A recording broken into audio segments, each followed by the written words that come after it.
Hello, and welcome to the Food Programme. In this edition, we're asking a question about food in children's literature. Why is there such a lot of it? We hope you enjoy it. Do you remember? The Queen let another drop fall from her bottle onto the snow, and instantly there appeared a round box, tied with green silk ribbon, which, when opened, turned out to contain several pounds of the best Turkish Delight. Each piece was sweet and light to the very centre, and Edmund had never tasted anything more delicious. Mr. Twit didn't even bother to open his mouth wide when he ate. As a result, and because he never washed, there were always hundreds of bits of old breakfasts and lunches and suppers sticking to the hairs around his face. And if you look closely, hold your noses, ladies and gentlemen, you would see tiny little specks of maggoty green cheese or a mouldy old cornflake. Well, that was a feast. Enormous slices of the creamiest birthday cake the children had ever eaten. And iced ginger beer, so cold that it made their throats hurt when it went down. But as Lucy said, it was a very nice sort of hurt. Delicious and occasionally disgusting. The food in the books we loved as children stays with us. The seductions of the White Queen's Turkish Delight in The Lion, the Witch and the Wardrobe. The sheer revoltingness of what's left in Mr. Twit's beard. Or a classic Enid Blyton picnic from The Boy Next Door. Just 3 books.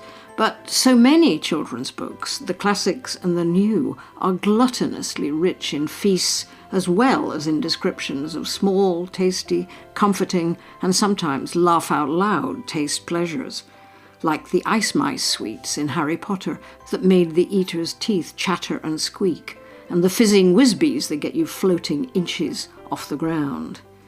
Here are some younger readers with their favourites. Peter Rabbit. I used to love that when I was young, about how they steal food, Mr. McGregor's garden, and also Goldilocks, about how Goldilocks comes and steals the porridge. Well, Chocolate Cake is one of Michael Rosen's poems. That's what I would say. You've read Charlie and the Chocolate Factory recently? Yeah. Yeah, that was a good one, wasn't it? I liked how all the other, children, except from Charlie, had got, punished in a different way.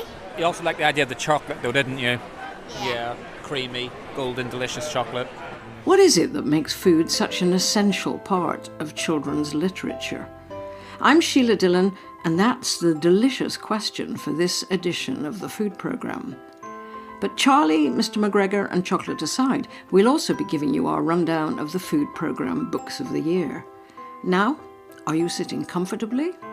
Then we'll begin.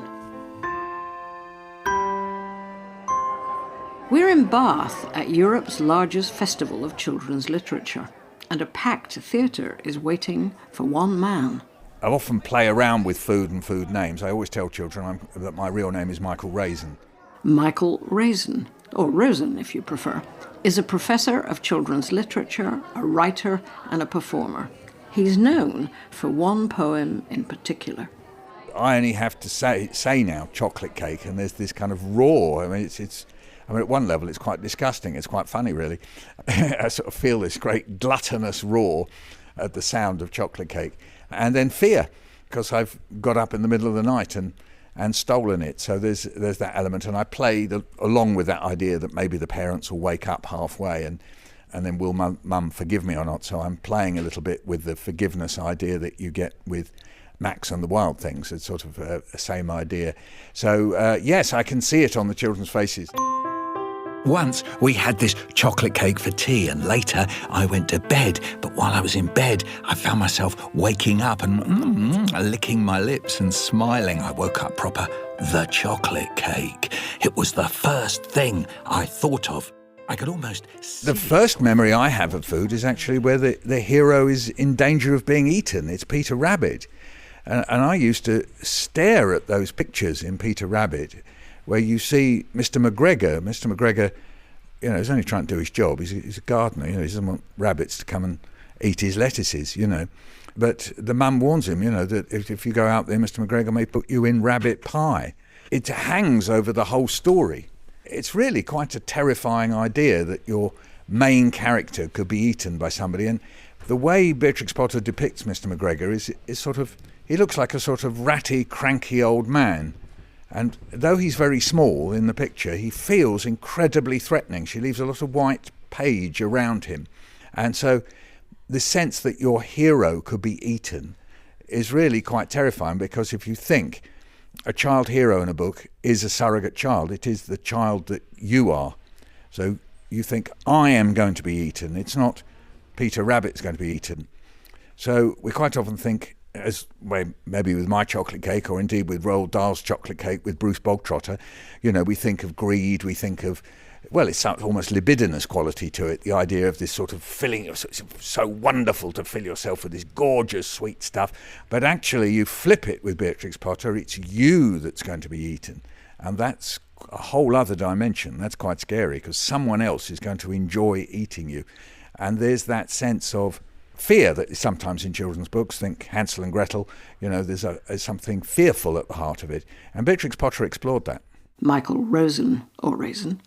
So it's not just about gobbling, but the threat of being gobbled up yourself, not eating, but possibly being eaten. What are you doing? You're shy. Are you making a... What's that? Potato. It's not the potato. What are we going to make? Super sweet. Let's make a super Swede. Super sweet. In another of the festival's venues, food is also centre stage. 100 children are busy fashioning superheroes out of root vegetables. Goggly eyes and tiny capes are appearing. I don't know, which eyes do you want? For the author of the hit series Supertato, it's the everydayness of food that makes it so compelling. My name is Sue Hendra. I and Paul Linnett, who is the other co-creator, have made lots of books about a particular potato called Supertato. I think that so many superheroes are very impressive and amazing, and Paul and I thought it would be really fun to try and come up with a superhero character that was a bit more ordinary, and we chose a potato. I think the potato, as fabulous as it is quite overlooked and perhaps even taken for granted. We decided that that was going to be our superhero. Hi, I'm Rob Biddulph. I write and illustrate children's books, and people might know me for my Draw with Rob videos too. I have recently been doing quite a few food-based characters, so like a pizza slice with eyes and a hamburger or a watermelon, and they are my most popular videos. I don't know what it is, but kids somehow instantly relate to food. I guess it's a universal thing, but when I sort of put a pair of eyes on them and turn them into characters, they go mad. So next year I'm doing an entire Draw with Rob activity book all about food. We all eat food, right? Kids like food. They've got food in their homes. So when they see the food that they have in their homes in a book, it makes that book somehow a bit more accessible, a bit more real. Yeah, I think sometimes it's great reading books about dragons and unicorns, but actually it's good to put a bit of kind of real life stuff in books as well that kids can relate to instantly. So I think maybe that's what it is.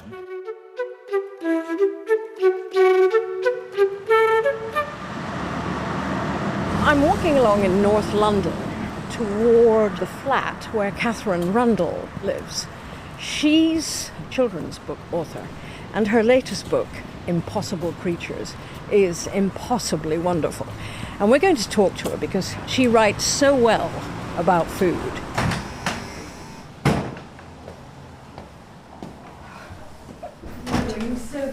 I'm sorry, we're early. Oh, no, come and be early.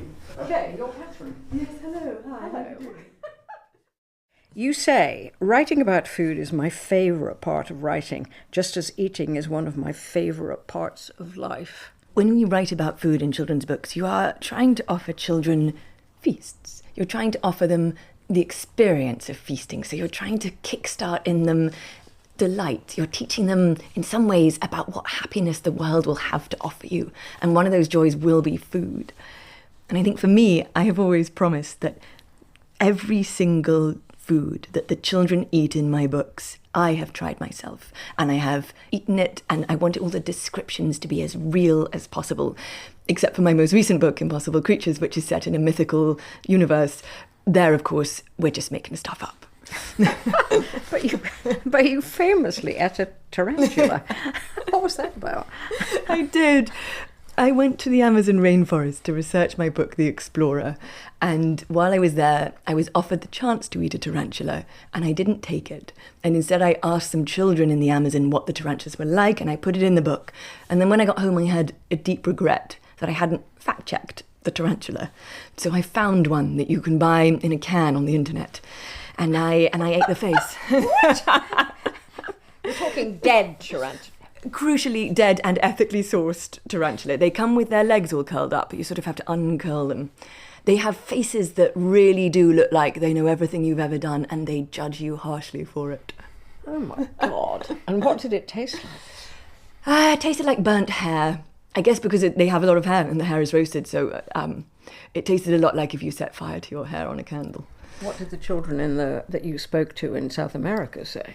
They said that it tasted a little bit like prawns, but I think the difficulty is that my experiment wasn't actually particularly sound because a fresh peach and a tinned peach taste like different species. So probably a fresh tarantula is like a prawn. It's just that my one shipped in a can was not. When Robin, the producer, we were making these lists, there are so many these, of the surreal kind, not the Enid Blyton, ginger beer and fairy cakes. There are just these surreal things, like In the Night Kitchen and the Judith Carr book, The Tiger Who Came to Tea, and The Very Hungry Caterpillar. And these things, they're about hunger. They're not the things we've been talking about. What is that about? Is it the same as, the loving grandma saying, I could eat you? I think talking about food in those surreal ways is a way to talk to children about human hunger, not just human hunger for food, but human hunger for love, for power, for adventure, for movement, for change. Food can be a wonderful way to express that to kids in a way that they can just begin to stretch their minds around. It's a brilliant beginning, I think, of a way of thinking about what it is to yearn. I once met Judith Carr, who wrote The Tiger Who Came to Tea, and she told me that her publisher had wanted her to take out the bit where the tiger drinks all the water in the tap because they were worried that it would make children afraid, because it would be too surreal, too bewildering, and she insisted on keeping it. And it's best bit in the book because it's so wild and extravagant and colossal. It makes the book fly. And I think that's one of the things that food in books can do. They can make the book spark alive. Yes, you're absolutely right about that. The fact that he had this enormous capacity. Limitless. All the water in the tap. Everything. Everything. The totality of it. When you were a child, what do you remember about meals, food, eating in those books? I remember going back to the books that I loved that had wonderful food descriptions, and I would finish the book, and immediately after I'd finished it, I would flip back through the story to reread the food and read it over and over, because it was each time like a mini feast. And for me, I guess a lot of it was C.S. Lewis, and it was that Turkish Delight and that description. I must have read it 100 times. And then, of course, there's that moment when I asked for Turkish Delight for Christmas when I was about 7, and I was given it in this beautiful pink box, and you open it and it's dusted with sugar and you eat it and it tastes like dishwasher liquid. And it was just one of the most profound disappointments of my childhood. Yes. I think you've made the point elsewhere that we have to remember that when C.S. Lewis was writing the Narnia books and describing that, so perfectly that you'd give up everything. You'd sell your grandmother, you'd sell your mother for that Turkish Delight, that he was writing while rationing was still in existence, and sweet things were not so easily obtained. Exactly. I think The Lion, the Witch and the Wardrobe, Charlie and the Chocolate Factory, these books written around the time when rationing was just beginning to end, they encode in them the yearning of an entire country for new tastes, for a return to the delight of the tongue. There is so much longing in that description of Turkish Delight. And I think that's one of the reasons it has such power. I wonder if there's a mapping of, during times of national privation, do we in those times imagine feasts? And then do we in times of more national plenty Is there more space for imagining children who are foraging and struggling and using all their ingenuity and courage to put together enough to stay alive? Have you come across a book that actually makes you want to cook? I think counterintuitively, Pippi Longstocking. Whenever she cooks with a kind of wild chaos, an abandon of rules. She makes pancake with the eggshell still in, and she makes 1,000 ginger snaps. But when she does it, she has such glee and delight in it. And I love the idea that one might approach the kitchen with some, not necessarily of the absolute chaotic disregard for recipes or hygiene that Pippi Longstocking has, but the same joy. And occasionally when I read Pippi, I think maybe it's time to bake a biscuit. Well, we're in this most stunning bookshop in Muswell Hill in North London. It's the Children's Bookshop, which, it doesn't have any fancy name. Sanchita you're the owner now. Introduce yourself and then I'll come up with the other questions. I'm Sanchita Basu de Sarkar. I am happily the owner of the Children's Bookshop, which is the oldest children's bookshop in the country. I didn't start it, but I have owned it for about 10 years now, and I was there as quite a young girl. And yeah, we're having a mammoth year. We turned 50. We've just been awarded Children's Bookshop of the Year and overall Bookshop of the Year, which has been really quite nice. It is enchanting to be here because, your own childhood is on these shelves, that there seems like every children's book that's ever been written, that can't be true, every written in English is here. It's a comforting place to be in. It's every book that hopefully you loved as a child, as long as it's still in print. And there's something really lovely about having that familiarity over generations and thinking, oh, I read that to my child, read that to my grandchild now, my great-grandchildren, which is what we get to do here. But then there are always so many wonderful new things that are coming out as well. The other person in this discussion is Anna James. Anna, introduce yourself. Tell us what you do and you're a writer and you love food. Yes, that about sums it up. So my name is Anna James and I'm a children's author and arts journalist. So I write for children, I write fantasy for children, I write the Pages & Co series and the Chronicles of Wetherwhy, and food is integral to both of them. I feel cheated when I read a book and they say they eat a meal and it doesn't tell me what they ate. I feel cheated. As an aside, you are cooking from a book that in fact I think was one of our books of the year in the year it came out, the Kate Young, The Little Library Cookbook, which is about meals from the classics. Mm-hmm. Tell me how that started. So it was at the tail end of the pandemic. It was after the lockdowns, but when we were all very socially distanced. And I was, as we all got into various hobbies and crafts. And I had this book on my shelf for a while. Someone had given it to me as a gift, knowing I like to cook and I like to read. And I thought, I'm going to start at the beginning and I'm going to work my way through to the end, which I haven't achieved yet, even slightly, but I'm having a great time. I've completed the whole breakfast section and I'm into the around noon section. So yeah, it's all recipes from books. Just done marmalade from Paddington. Third place is marmalade from Paddington, of course. I had never made marmalade before and it was really interesting just to learn how to do it. We've done porridge from The Secret Garden and cold apple pie from The Railway Children, although I did prefer it hot. But really all sorts in there. I've just learned to shuck oysters for the brown bread, pepper and oysters from Alice in Wonderland. That's just what my flicked open. A loaf of bread, the walrus said, is chiefly what we need. Pepper and vinegar besides are very good indeed. Now, if you're ready, oyster dear, we can begin to feed. Through the Looking Glass and What Alice Found There by Lewis Carroll. It did take me a few oysters to get the hang of it. And a few cut hands. Yes, I wore gloves as was recommended.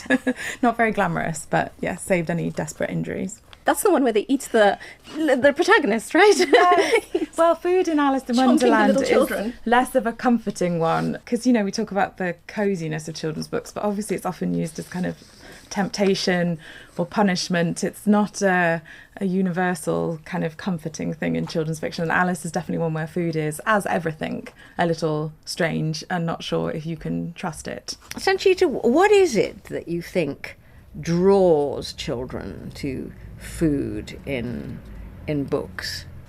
I think it's It's the comfort factor.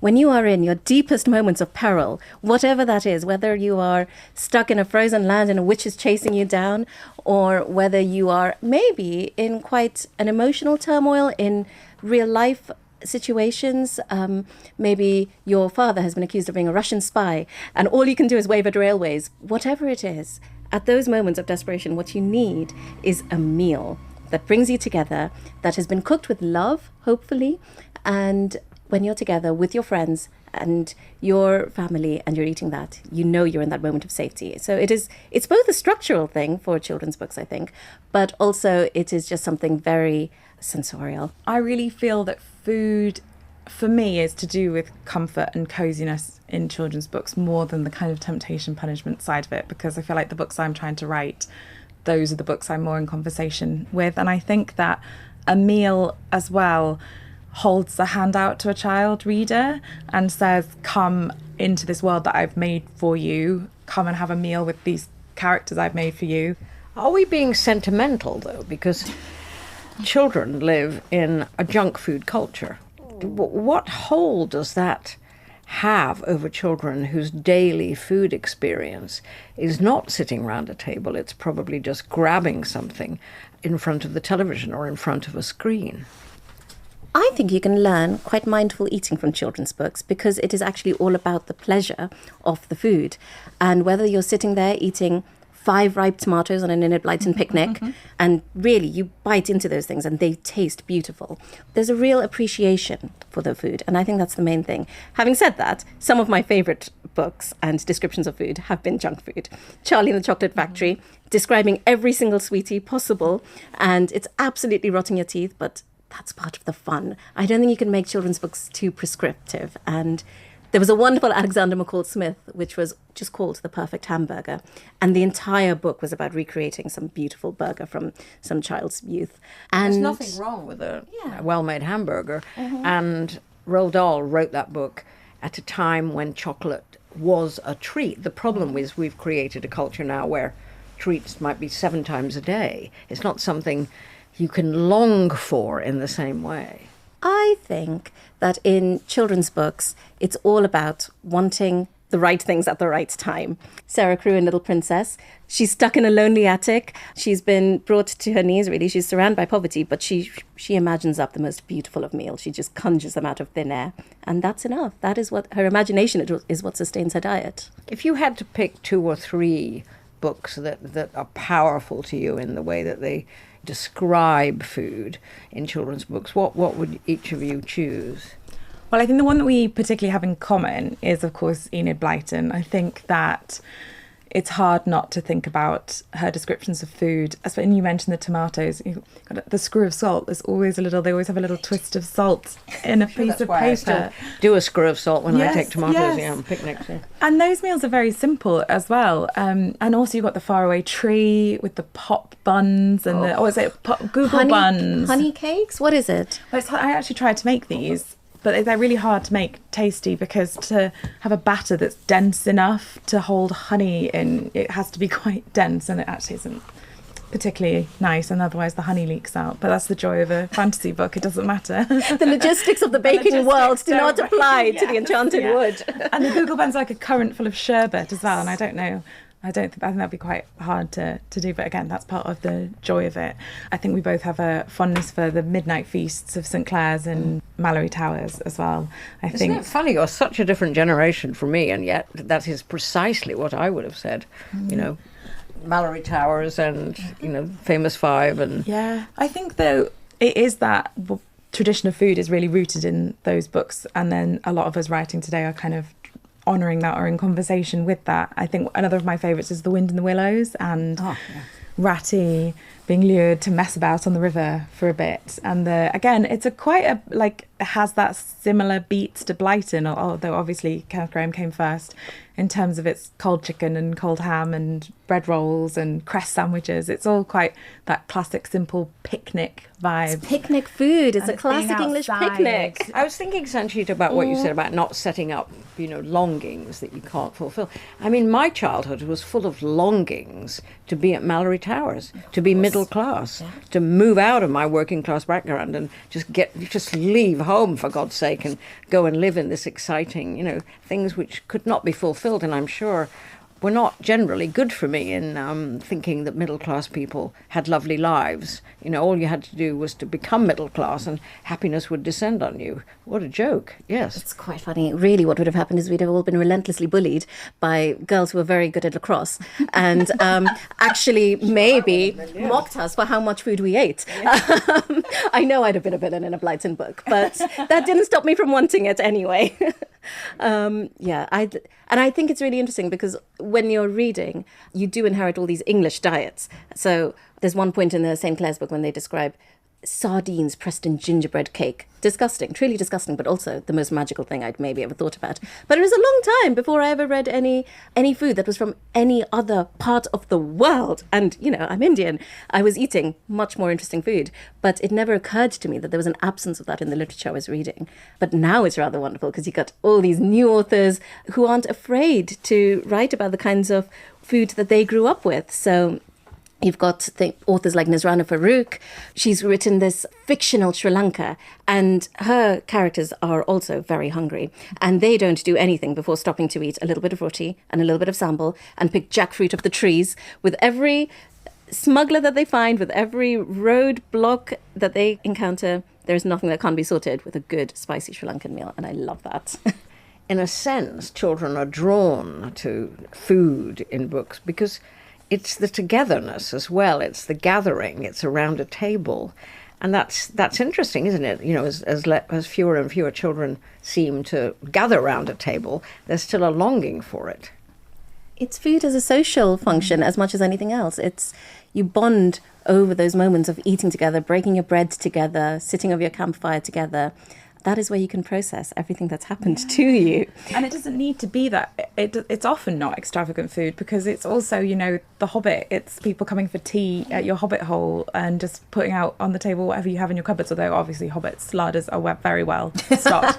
And The Lord of the Rings isn't really a children's book. But, even when the Fellowship is like, they're eating lembas bread and that's still a moment of community and sharing and shared purpose. And on Lord of the Rings, I have to say, Samwise Gamgee, for carrying his little spice box around with him for the entire 1,000 pages, is maybe the best character of all time. He takes a spice box, and from Hobbiton all the way to Mount Doom, he keeps that with him. All right, well, now we get to the point in the programme where we choose our books of the year. And because of the subject this year, we're choosing our children's book of the year first, and then move on to the one for grown-ups. And I'm now with Dan Saladino and Jaga Wise, who are clutching books. So, Jaga, I can see you're clutching your children's book of the year because you have a baby. I do have a baby. So little Teddy is 10 months old. Those of you who've been listening to the food programme for a while may have heard some of his first noises. He is bouncing around, he's eating very well. So I thought this year's theme of children's books featuring food, I mean, you couldn't have anything more apt for my current situation. So I've chosen quite an oldie but a goodie, The Very Hungry Caterpillar. So it's quite a simple book, but little Teddy is at that age where he's interested in books, but he's probably more interested in the pages and turning the pages, and he's more interested in the general interaction of the physicality of the book, rather than so much the content. But The Very Hungry Caterpillar is a tale as old as time of a caterpillar who is born. He decides to eat all the fruits under the sun because he is just so hungry. Then he decides to eat a leaf. He goes into his little cocoon and then becomes a beautiful butterfly. So it's a story that's quite simple, but one I think little Teddy is going to very much enjoy. I think there are a lot of little Teddys in the world. That must have sold millions. I mean, it is the most astonishingly, I mean, it's beautiful, but somehow it touches all of us, doesn't it? You eat and you carry on through life, and with a bit of luck, you turn into a butterfly. And I think sometimes it just shows, sometimes it's simplicity works. Dan, I mean, yours is quite different. Yeah, well, mine is also a very personal choice, and it was published in 2003 when my first son, my eldest son Harry, was born, followed by Charlie, and they've both loved this book, which is called You Choose. Words by Pippa Goodhart, pictures by Nick Sharratt. And it starts with this question of, imagine you could have anything you wanted, and the two characters travelling through the world together. And the response is, what sort of things do you mean? You turn a page after choosing what mode of transport and what kind of objects you'd like to have in your home. When you go hungry, what would you eat? And you can see some of these pages are ripped and torn because the kids just loved, as you said, physically interacting with the book. And then you have these 2 pages where I could spend a good hour or so just looking at these different foods, which is everything from sausages pushed into a pile of mash, baguettes, spaghetti, there's bowls of fruit, pizza, all kinds of different foods. This big cauldron of green soup with spiders, jams, cakes. And the thing that strikes me is that this is a picture of food, and obviously kids, when they're very young, looking at the colours and the shapes and everything else. For me, and someone interested in food diversity, this is just a work of wonder. You were looking at one. I was looking at the boar's head on a platter with an apple in its mouth and surrounded by parsnips and onions. I'm not tempted by the cauldron with the spiders, but the stories you can tell as a parent with your son or your daughter, a very young child, a conversation about food can start really early. Well, I'm in a difficult situation with this because I thought I should look at what books to help children cook. And there are 3 that came my way. Seed to Supper, The Journey of Our Food from the Ground Up by Michelle Darmody and illustrated by Ruth Graham. Allegra McEvedy, Chefs Wanted, more than 40 delicious recipes for curious cooks, illustrated by Alice Boucher. And Welcome to Our Table, a celebration of what children eat everywhere by Laura Mucha and Ed Smith, and illustrated, I think, by Harriet Linus. And Allegra's, I thought, well, God, these are good recipes. And I thought, well, goodness, could young children manage this?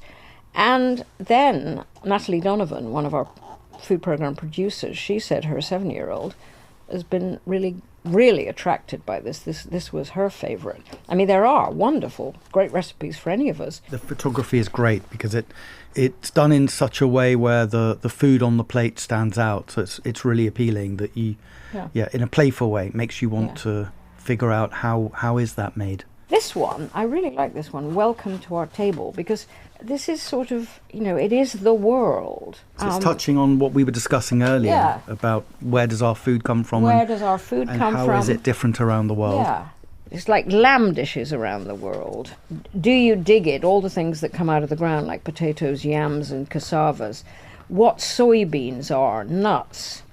I mean, it's an adventure. This very much toes the line between education and food, doesn't it? It's a way to engage children in how things are made, how food is grown, how to connect them to where our food comes from. Yes. I haven't tested it out on a child, though, and Teddy is a bit young. And next time. So we're moving now on to our book of the year. Yes. Food book, and some of us are going to take advantage and go, well, there's also this and that. But anyway, you fortunately, Jaga, have just brought one book. My drinks book of the year is a book by an author called Alice Lascelles. This is called The Martini. Now, I would have thought that would be a very thin book, like 3 pages, but that's quite a substantial book. It is not 3 pages, Sheila. It is a substantial book about the martini.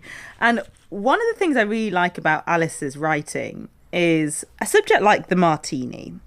Of all the cocktails, I probably find the martini probably one of the most intimidating.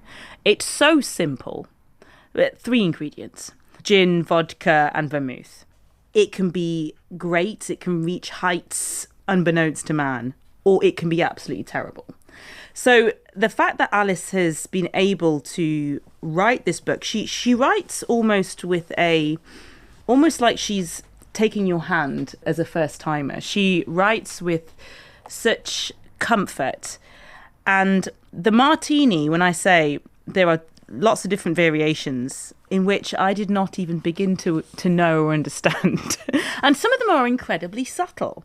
The difference between one recipe and another can literally be a garnish. So a twist of grapefruit versus a twist of lemon, or an olive versus a twist of lime, or a pickled onion. And she writes each recipe individually out. So that's one of the reasons why it is a little bit thicker than perhaps one would think. Does she explain why, of all the cocktails, the martini has been one of the most successful, one of the most famous and desirable of all cocktails? Yes, she goes into its history, and she writes quite interestingly about probably one of the most famous martini experiences, the James Bond martini, and why he would perhaps like it shaken and not stirred. The fact that when you shake a cocktail, you release lots of ice into the cocktail, so you water it down a little bit. But him as an individual, even him choosing to do a shaken cocktail and not a stirred cocktail, speaks a lot to him going against the grain. It's a rebel. It's a rebel, yeah. And it's a cocktail that Ian Fleming himself, writer of James Bond, he created. I see you as a shaken, not stirred martini person, Not a Sheila. marty drinker. Well, that sounds like a great book. Dan, what about you? There have been some really good contributions to food writing this year. I draw attention to Julian Baggini, How the World Eats, which I know you also have been reading, Sheila. So I think Julian Baggini usually is associated with writing about philosophy and philosophers, but I know he's been thinking and writing about food for a very long time, and this year had his book looking at our relationship with food and all the decisions we make around food and the impact that has on us, on our culture, society and the planet. So I think that's a really, really good contribution. But the one that really did get me thinking is a book by Franco Fabini, who's the CEO of the fresh produce company Natura. His book, In Search of the Perfect Peach, is taking us on a journey into the global food system through flavour.